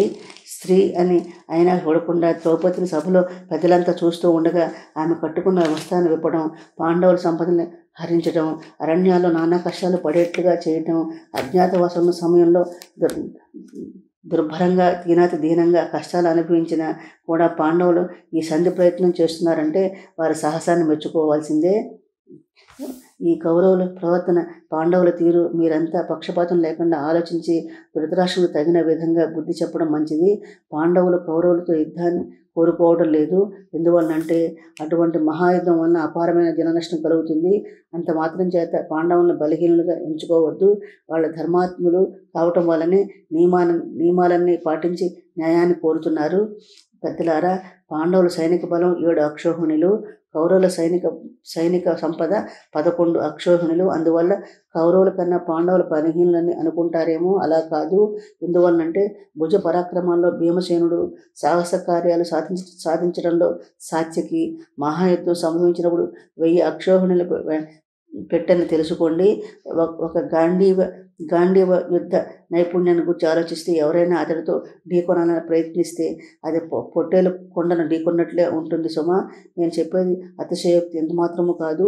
ఎందువలనంటే అతడి బాహుబలం, శౌర్యం గురించి తెలుసుకోవాలంటే అతడితో యుద్ధం చేసిన ఈశ్వరుడు ఒక్కడికే తెలుసు. అదే కాకుండా అన్ని ఉపాయాలను ఆశ్రయమైన వాడు, శత్రువుల భుజబలాన్ని హరించేవాడును, మంత్రరక్షణం అనే విద్యలో నిష్ణాతుడును, ధైర్యం, వివేకం వంటి గుణాల్లో శ్రేష్ఠుడు అయిన శ్రీకృష్ణుడు పాండవుల పక్షాన ఉన్నాడు. కావున ఓ ధృతరాష్ట్ర మహారాజా, సమయం మించిపోకముందే మహనీయులైన పాండవుల్ని పిలిపించి 2 పక్షాల వారికి హితం చెప్పి సఖ్యత చేకూర్చు. వారి రాజ్యం వారికి ఇచ్చి పాండవులు కౌరవులు కలిసిమెలిసి బతికే మార్గం చూడు. ద్రౌపదిని పురోహితుడు చెప్పిన మాటలు విన్న భీష్ముడు ఇలా అన్నాడు: ఓ బ్రాహ్మణోత్తమ, నీ మాటలు ఎంతైనా ఆహ్వానించదగినవి. ఎందువలనంటే పాండవులంతా ఎటువంటి ఆపద పొందకుండా బంధుమిత్రులతోనూ శ్రీకృష్ణుడితోనూ కలిసి సంతోషంగా ఉండడం కన్నా నా పోటీ వాళ్ళు కోరుకోదగినది ఏమున్నది? 2 పక్షాల వారు ఈర్ష్యను వదిలిపెట్టి ప్రశాంతమైన మనసుతో శాంతి మార్గంలో జీవించడం అదృష్టమే కదా. ఓ బ్రాహ్మణుడా, నీ మాట తీరు ఎంత ప్రశస్తంగా లేకపోయినా నువ్వు తలపెట్టిన కార్యాన్ని ప్రశాంతంగా ఆలోచిస్తే సభాసదులు ఎంతగానో మెచ్చేట్లున్నది. ఓ ధృతరాష్ట్ర మహారాజా, భేదభావం లేకుండా వాళ్ళ తండ్రి ఆస్తి వాళ్ళకిచ్చి వాళ్ళని కూడా తన కొడుకుల వల్లగే ఆదరించాలి. అంతేకాకుండా ధర్మరాజు కాలక్షేపం కోసం జూదమాడేందుకు అంగీకరించాడు. తీరా ముగ్గులో కూర్చోబెట్టిన తర్వాత అవునని కాదని గట్టిగా చెప్పలేకపోయాడు. ఆయన పాండవులు అన్నగారి మొహం చూసి ప్రతిజ్ఞకు బద్దులై శక్తి లేని వాళ్ళలాగా ఆగిపోయారే కానీ ఆనాడే అర్జునుడు విజృంభించి ఉంటే ఒక్కరు కూడా మిగిలేవారు కాదు. భీష్ముడి మాటలు విన్న కర్ణుడు కష్టమన్నాడు. అందరికీ తెలిసిన విషయాన్నే ఎంతమంది ఎన్నిసార్లు చెప్తారు? ధర్మరాజు ఇష్టపడి జూదానికి కూర్చున్నాడు. శకుని రారాజు కోసం ఆడి గెలిచాడు. ధర్మరాజు ఓడిపోయాడు. ఇందులో అధర్మం ఎక్కడున్నది? నిజానికి అధర్మం అంతా ధర్మరాజుదే. నియమకాలం కాకముందే బయటపడిపోయాడు. అందువల్ల వాళ్లే మరో 12 ఏళ్ళు అరణ్యవాసం చేయాల్సి ఉంది. అది కాదని తండ్రి వాటా తన వాట అంటూ నీతులు చెప్తే అంగీకరించేందుకు ఇక్కడెవరో లేరు, సిద్ధంగా లేరు. బలవంతులైన మామగారు ఉన్నారు కదా అని భయపడితే భయపడే వాళ్ళు ఎవరు లేరు ఇక్కడ. కనుక అర్థం పర్థం లేని మాటలు ఇక్కడితో ఆపేయండి, మంచిది అన్నాడు. కర్ణుడి మాటలకు భీష్ముడు నొచ్చుకున్నాడు. ఓ వీరుడా, నువ్వు గొప్పగా మాట్లాడావని మురిసిపోకు, విన్నవాళ్ళు నవ్విపోతారు. నిన్నగాక మొన్న ఉత్తర గోగ్రహణంలో అర్జునుడు అక్కడే మీ అందరినీ చితకబాదాడు. అప్పుడే మర్చిపోయావా? నీ మాటలు ఎప్పుడూ కోటలు దాటుతూ ఉంటాయి. గడువు తీరలేదని మళ్ళీ మళ్ళీ పాతపాటే అందుకున్నావేమిటి? ఆనాడే దుర్యోధనుడు అడిగితే గడువు తీరాకనే అర్జునుడు బయటకు వచ్చాడని విడమరి చెప్పాను. ద్రోణ, కృప, అశ్వత్థామలంతా విన్నారు. అప్పుడు నువ్వు అక్కడే ఉన్నావు కదా అని మందలించాడు. ఇంట్లో ధృతరాష్ట్రుడు అందుకుని భీష్ముడిని వినయంగాను కర్ణుడిని హెచ్చరిస్తూ అప్పటిదాకా వాదనను సద్దుమణిగేట్లు చేశాడు. తర్వాత ద్రౌపదిని పురోహితుడితో ఇలా అన్నాడు: విప్రోత్తమ, పిల్లలంతా కలిసిమెలిసి ఉండటమే నేను కోరుకుంటున్నాను. ప్రస్తుతానికి నువ్వు వెళ్ళు. నేను వాళ్ళందరితోనూ మాట్లాడి అందరికీ నచ్చే విధంగా నా తరపున ఒక దూతను పంపిస్తాను అని చెప్పి బ్రాహ్మణ దూతను పంపేశాడు. ద్రుపద పురోహితుడు బహుమానాలను పుచ్చుకొని పాండవుల వద్దకు వెళ్ళి తన రాయబారాన్ని అంతా వివరించాడు. సంజయ్ రాయబారం. ధృతరాష్ట్రుడు భీష్మాది పెద్దలందరినీ సమావేశపరిచాడు. దుర్యోధనాది పుత్రులందరినీ పక్కన పెట్టుకుని సంజయుడిని పిలిపించి ఇలా అన్నాడు. సంజయ, పాండవులు ఇప్పుడు ఉప్పుప్లావ్యపురంలో ఉన్నారు. శ్రీకృష్ణుడు కూడా అక్కడే ఉన్నాడు. నువ్వు వెంటనే అక్కడికి వెళ్ళి నేను చెప్పిన మాటలన్నీ వాళ్ళ సంతోషం కలిగించేట్లుగా చెప్పి రావాలి. ఎట్లా మాట్లాడితే వాళ్ళు సంతోషిస్తారో, వాళ్ళ మనసులో కుదుట పడతాయో నువ్వే ఆలోచించుకుని ఆ విధంగా నా మాటలన్నీ చెప్పు. వాళ్ళంతా అరణ్యాది వాస కష్టాలన్నింటినీ అధిగమించి బయటపడ్డారన్న శుభవార్త విని నేను పరమానందం చెందానని మొదటి మాటగా చెప్పు. సంజయ, నా ఈ రెండవ మాటను కూడా ఈ సభాముఖంగా చెప్తున్నాను. వాళ్ళకి ప్రీతి కలిగించేట్లు చెప్పు. అదేమిటంటే, దుర్యోధనుడికి మంచి చోటు తెలియదు. ఈ అనర్థాలన్నిటికీ అతడే కారకుడు. అయితే పాండవులంతా బుద్ధిమంతులు. వారి యందు ఆవగింజంత దోషం కూడా లేదు. వాళ్ళంతా ధైర్యం గలవారు, యుద్ధ నిపుణులు. అయితే మనము వాళ్ళు కలిసి పాలు నీళ్లు కలిసిపోయి సుఖంగా బతకాలని కోరుకుంటున్నాను. నిజానికి వాళ్ళ పడ్డ కష్టాలన్నీ ఇన్ని కావు. వాళ్ళ తండ్రి వాట అనుభవించే హక్కు వాళ్ళకున్నది. దాన్ని ఎవరు కాదనలేరు. అన్ని అనర్థాలు జరిగిన తర్వాత మనల్ని ఇక మీదట పాండవులు విశ్వసించరు. ఆయన ధర్మం నడిపించేందుకు ధర్మరాజు ఉన్నాడు. వాళ్ళ భాగం వాళ్ళకి ఇవ్వడానికి వీలు లేదు.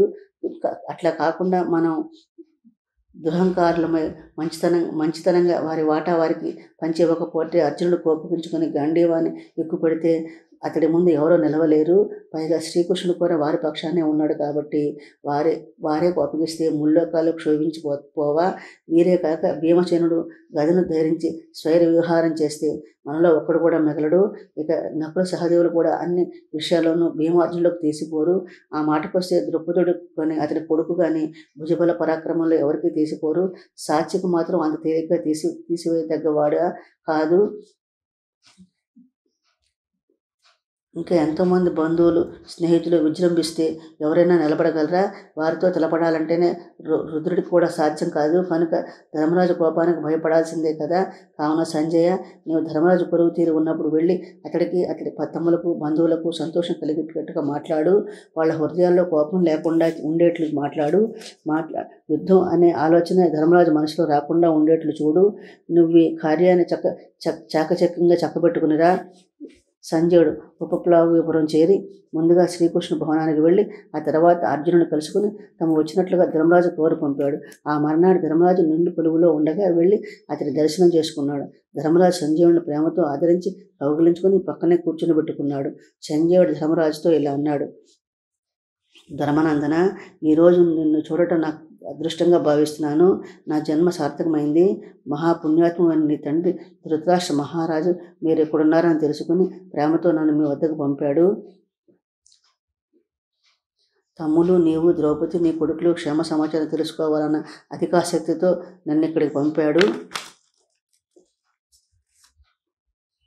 ధృతరాష్ట్ర మహారాజు మా మీద చూపిన దయవల్ల ఈ విధంగా సుఖంగా ఉన్నాము. నిన్ను ఈ విధంగా ఇక్కడికి పంపి మా యోగక్షేమాలు విచారించగా నేను ఎంతో సంతోషిస్తున్నాను. రాజైన ధృతరాష్ట్రుడు క్షేమం. అతడి కొడుకులైన దుర్యోధనాదులంతా కులాసాయే కదా. అతని మనుమలంతా ఆటపాటలతో ఆనందంగా గడుపుతున్నారు కదా. పట్టణాల్లోనూ జనపదాల్లోనూ ప్రజలంతా ఆరోగ్యంగా ఉన్నారా? భీష్మ ద్రోణ కృపాదులంతా క్షేమమే కదా. కౌరవులంతా అతడి పెద్దరికాన్ని గౌరవిస్తూ ఉంటారా? బ్రాహ్మణులు పూజిస్తున్నారా? మేము బ్రాహ్మణులకు ఇచ్చిన భూములు ఇతర సంపదలు ఇంకా అనుభవిస్తూనే ఉన్నారు కదా. వారు ఎటువంటి బాధలు లేకుండా సుఖంగా జీవిస్తున్నారా? వారికి ఏదైనా కష్టం వచ్చినప్పుడు గాంధీవ పరాక్రమాన్ని తలుచుకుంటూ ఉంటారా? భీముడు గదాయుద్ధాన్ని గురించి జనులు ఇంకా చెప్పుకుంటూ ఉంటారా? నకుల సహదేవుని శత్రు రాజ్యాల్ని ఆక్రమించి రాజ్యాన్ని వృద్ధి చేయడాన్ని జనులు మర్చిపోలేదు కదా. ఒకనాడా ఒక పర్యాయమా ఎన్నోసార్లు తమ కళ్ళ ముందే పెద్ద పెద్ద యుద్ధాలు చేసి గెలుచుకున్న పాండవులను జనులు ఇంతలోనే మర్చిపోలేదు కదా. ఏది మరిచినా రారాజు గొల్లపల్లెలు చూసే విషతో వచ్చినప్పుడు గంధర్వుల వలన జరిగిన పరాభవాన్ని మర్చిపోలేరులే. సంజయ, మనలో మన మాట్లాడుకుందాం. యుద్ధంలో అర్జునుడిని ఎదిరించి ఇంతవరకు ఎవరైనా మాన ప్రాణాలు రక్షించుకోగలిగారా? నువ్వే చెప్పు. దుర్యోధనుని ఇంట్లో వ్యవహారాలన్నింటినీ కర్ణుడు నేర్పుగా నిర్వహిస్తున్నాడా? అతడి పెత్తనం సాగుతోందా? ధర్మరాజు మాటలు విన్న సంజయుడు అణుకువతో వినయంగాను ఇలా అన్నాడు. దుర్యోధనుడి దగ్గర నియమం లేని వారు, నీతిమంతులు, సత్వ గుణ సంపన్నులు, దురభిమానం గలవారు, ఈ విధంగా ఎంతోమంది అతన్ని ఆశ్రయించుకుని ఉంటారు. అయితే వారిలో ఒకరి మాట ఒకరికి కలవదు. కాబట్టి వాళ్ళని గురించి పట్టించుకోవడం అనవసరం. ధర్మరాజా, నీవు నిర్మలమైన బుద్ధి కలవాడవు. చంద్రుడి వల్లే చల్లని హృదయంతో సంధి కోరుకుంటున్నావు. యుద్ధమే వస్తే వాళ్ళ నాశనం తప్పదు. నువ్వు శాంతిని కోరుకోవడం వలన ఈనాటి నుండి వారికి క్షేమం కలుగుతుంది. ఓ ధర్మరాజా, నీ హృదయం ఎల్లప్పుడూ ధర్మబద్ధమైనదే. అటువంటి దుర్మార్గాలన్నింటినీ దయగలవాడవై సహించబట్టే నీ అజాత శత్రుత్వాన్ని లోకాలన్నీ శ్లాఘించాయి. ఓ ధర్మరాజా, నీ నలుగురు తమ్ముళ్ళు శ్రీకృష్ణుడు ఉండగా నీకు 2 మాటలు మనవి చేయాలని వచ్చాను, అనుమతించు అని సంజయుడు అనగానే ధర్మరాజు సంజయుడితో ఇలా అన్నాడు. తమ్ములు, ఆత్మీయులు శ్రీకృష్ణుడు ఇక్కడే ఉన్నారు కూడా. ఇంకా సభలో అనేక మంది పెద్దలున్నారు. వారంతా వింటుండగా తండ్రి గారు ఏం చెప్పమని నిన్ను పంపారో ఆ మాటలని నిర్భయంగా చెప్పు అన్నాడు. ధర్మరాజు మాటలోని గడిసరితనాన్ని, వ్యంగ్యాన్ని, హేళనను సంజయుడు పసిగట్టాడు. అతని మాటలు తీరుకు మనసులోనే బాధపడుతూ శ్రీకృష్ణుని వంక సద్భక్తితో చూశాడు. భీమార్జున, నకుల సహదేవుల్ని, దృష్టద్యుమ్నుని, బంధువర్గాన్ని వినయపూర్వకంగా చూశాడు. ద్రుపద, విరాటుల్ని ప్రీతితో చూసి ధర్మరాజును సావధానంగా వినవలసిందని ప్రార్థించాడు. అన్ని ధర్మాలు తెలిసిన వారు, శాంతి స్వభావులు అని ప్రఖ్యాతి గందిన మీ వంటి వారు యుద్ధం వంటి నీచమైన పనులకు పూనుకోరు కదా. ధర్మరాజు పరిశుద్ధమైన వస్త్రం వంటివాడు. అటువంటి వాడికి దుర్యోధన వల్ల మచ్చ ఏర్పడింది. దాన్ని పోగొట్టే సమర్థత కూడా నీ వద్దనే ఉన్నది. ఓ కరుణా సముద్రుడా ధర్మరాజా, యుద్ధం అనగానే వృద్ధులు, పిల్లలు, మిత్రులు, బంధువులు, గురువులు, రాజులు అందరినీ చంపేయడమే కదా. ఇంత దారుణం జరిగిన తర్వాత యుద్ధం పర్యవసానం జయం అయినా అపజయం అయినా అందువల్ల కలిగే సుఖాల వల్ల ఏమి ప్రయోజనం ఉంటుంది? ధర్మరాజా, నీకు శ్రీకృష్ణుడు పెట్టని కోట, భీమార్జునులిద్దరూ రణరంగంలో ప్రజ్వరిల్లే అగ్నిహోత్రాలు, సాత్యకి, విరాటుడు కూడా అంతటి వీరులే. పర్వతంతో సమానుడైన బంధువులైన ఈ ద్రుపదాదులు కూడా రణరంగంలో శత్రు భయంకరులై ప్రకాశిస్తారు. నువ్వైతే యుద్ధానికి ఇష్టపడవు, కానీ మిమ్మల్ని దేవతలు కూడా జయించలేరు సుమా. ద్రోణుడు, భీష్ముడు, కృపుడు, అశ్వత్థామ, కర్ణుడు, శల్యుడు, దుర్యోధనుని తమ్ములు, పుత్రులంతా కూడా జయింపరాని వారు. బాహులికుడు, సోమదత్తుడు శివుడివైన ఓడిస్తారు.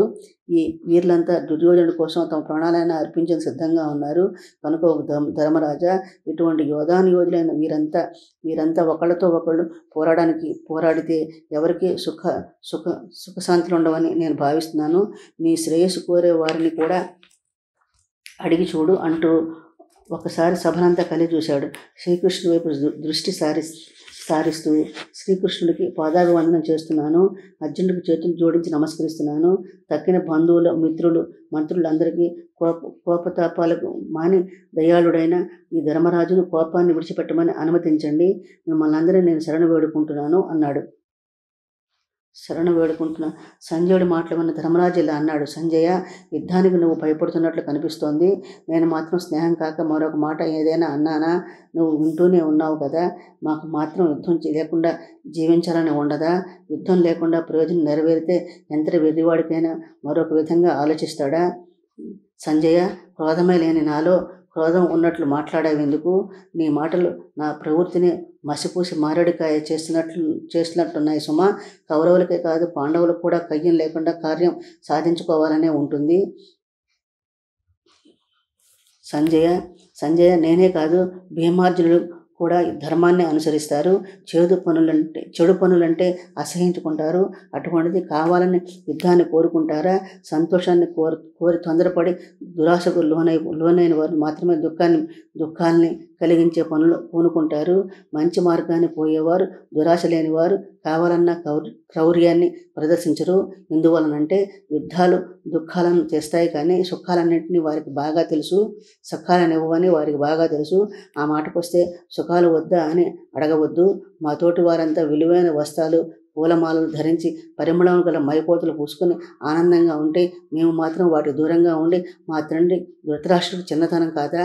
ఆయన మాత్రం సుఖాలను తన కొడుకులకే కావాలని మాకు వద్దని అంటాడా? ఆయన ఒక మాట చెప్తాను, పక్షపాత బుద్ధి లేకుండా ఆలోచించి చూడు. ధృతరాష్ట్ర మహారాజు ఆనాడు కుటిల బుద్ధి కలవాడే నీతి మార్గాన్ని విడిచిపెట్టి తన కొడుకులను సమర్థించుకున్నాడు. ఈనాడేమో మమ్మల్ని సన్మార్గంలో నడవమని బుద్ధులు చెప్పడం ఏమైనా బాగుందా? ఇది న్యాయమేనా? ఎదుటివారిని కూడా తమ వల్లనే భావిస్తే న్యాయం అనిపించుకుంటుంది. అట్లా కాకుండా మేము తింటూ ఉంటాం, మీరు చూసి లోట్లేస్తూ ఉండండి అంటే ఏం బాగుంటుంది?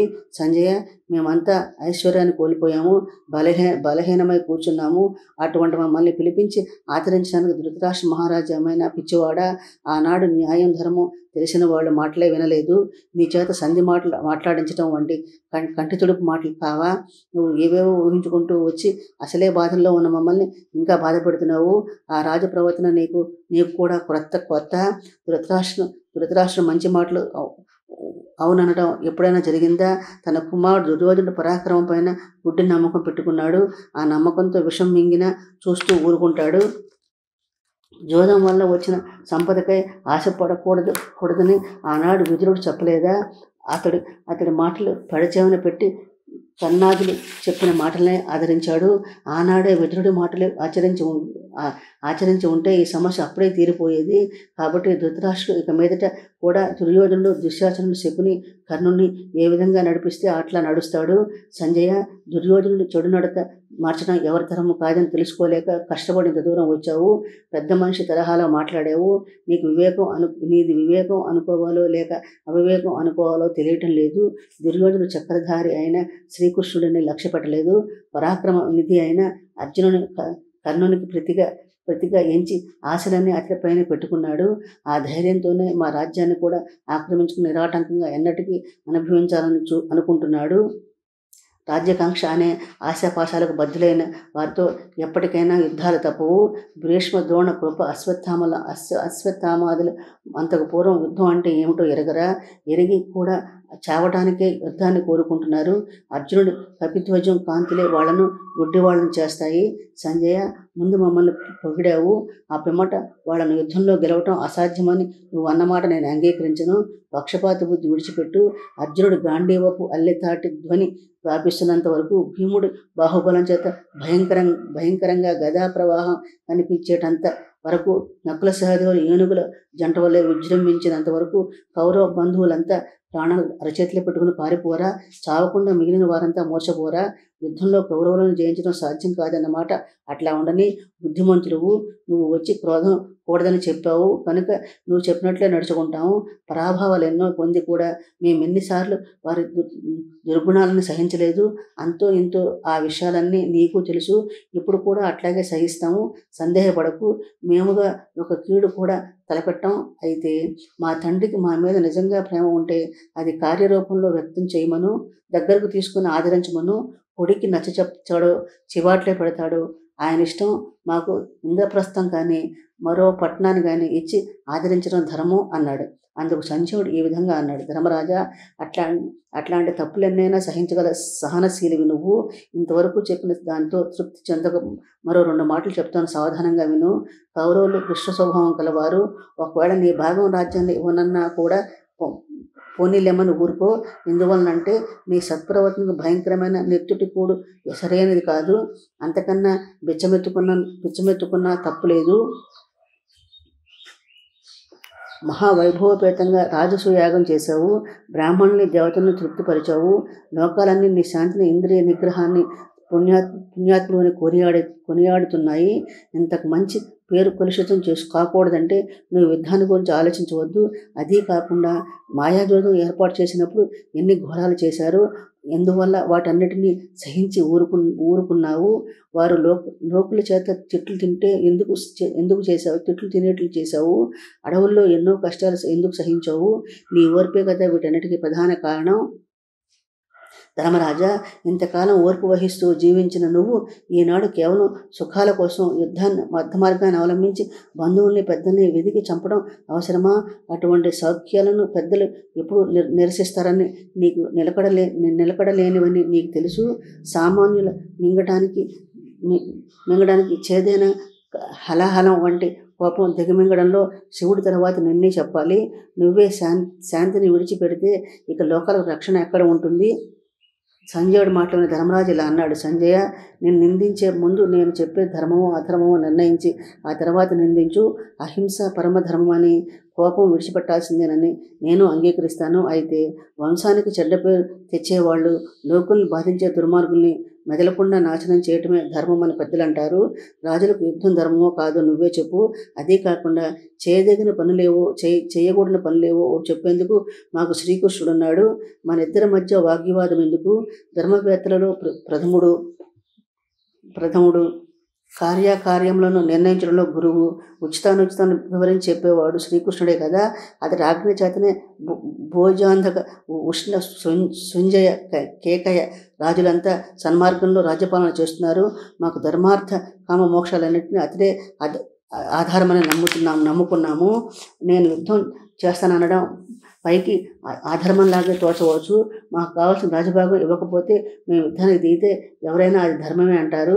సంజయుడు ధర్మాన్ని ప్రతిపదికగా తీసుకుని ధర్మోపదేశం చేసినప్పుడు ధర్మరాజు వంశనాశనం చేసేవాళ్లను, లోకుల్ని బాధించే వాళ్ళను సమూలంగా నాశనం చేయడమే నిజమైన ధర్మమని ఎదురుదాడి చేశాడు.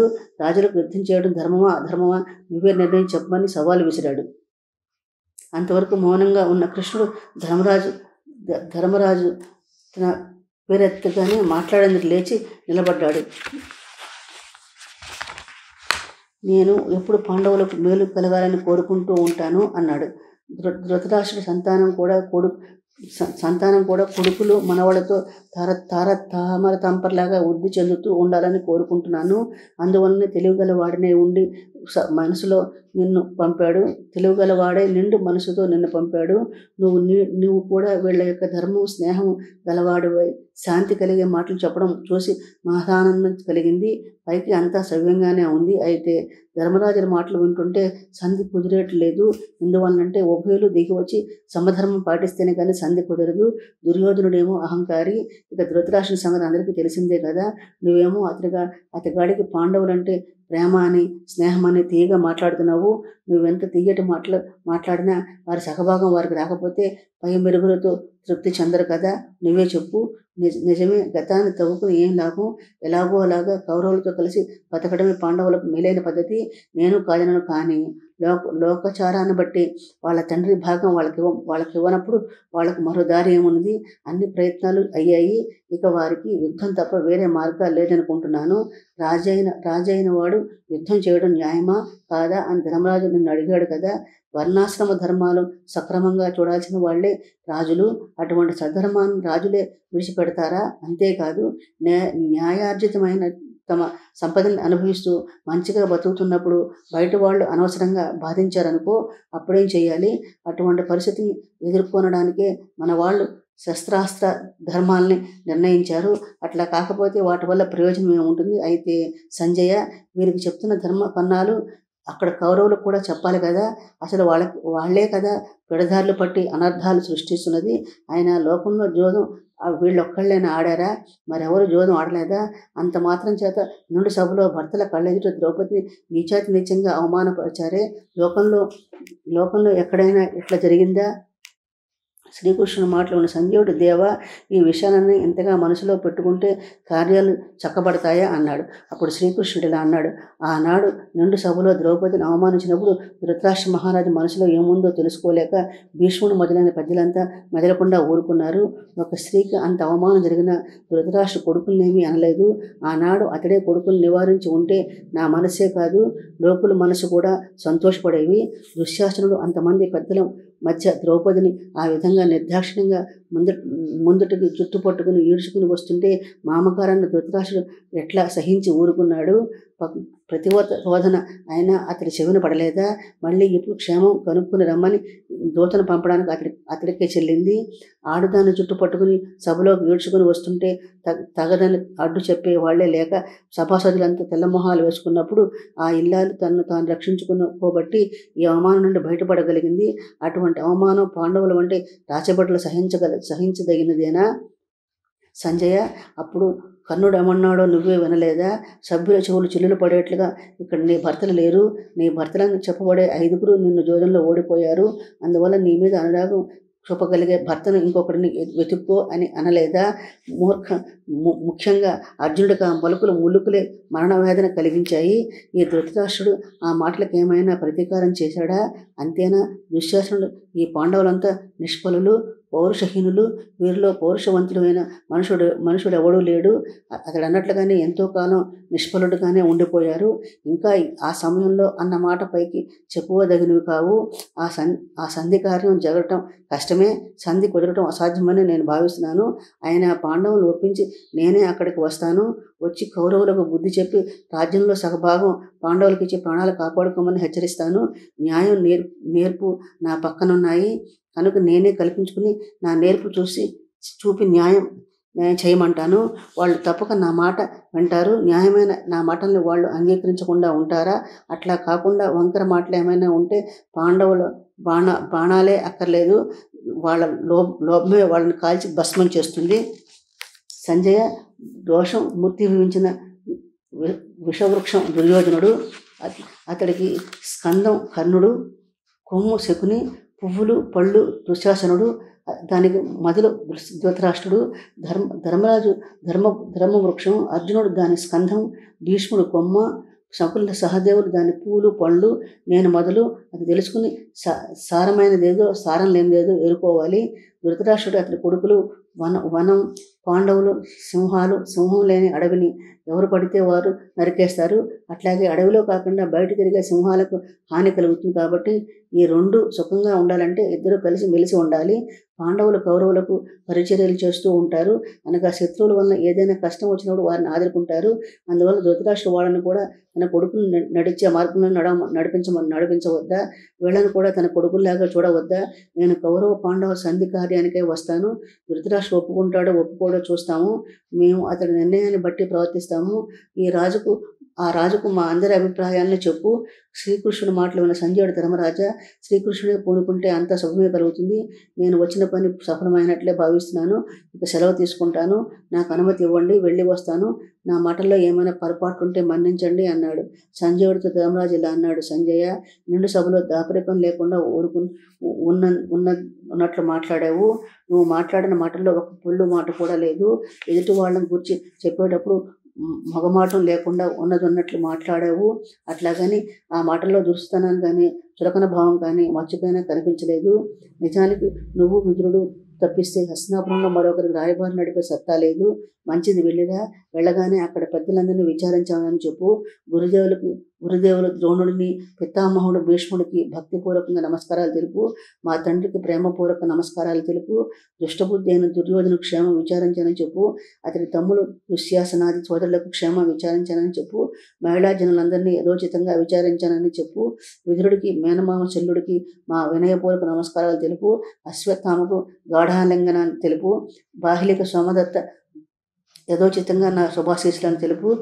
వంశానికి వృద్ధి భూపతులకు, కృతవర్మ, కర్ణ, శకుని, సైంధవాదులకు, యుద్ధానికి తోడుగా వచ్చిన మిగిలిన రాజులందరికీ ప్రణామాలు తెలుపు. వినయం, బాంధవ్యం, స్నేహం, వాత్సల్యాది మాటలతో నా మాటగా చెప్పు. స్నేహితుల సహాయంతో విజయం సాధించి త్వరలోనే మళ్ళీ ఆదరిస్తానని దాసదాసి జనాలకు చెప్పు. నువ్వు హస్తిని చేరగానే ఈ పని నా కోసం చెయ్యి. సంజయ, నిండు కొలువులో ఉండగా అంతా వినేట్లుగా నా తండ్రి ధృతరాష్ట్ర మహారాజుతో ఈ మాటలు చెప్పు. మహారాజా, పాండురాజు పుత్రులైన మా అర్ధరాజ్యాన్ని మేము చిన్న వయసులోనే ఉండగానే ఇచ్చి మమ్మల్ని ఆదరించావు.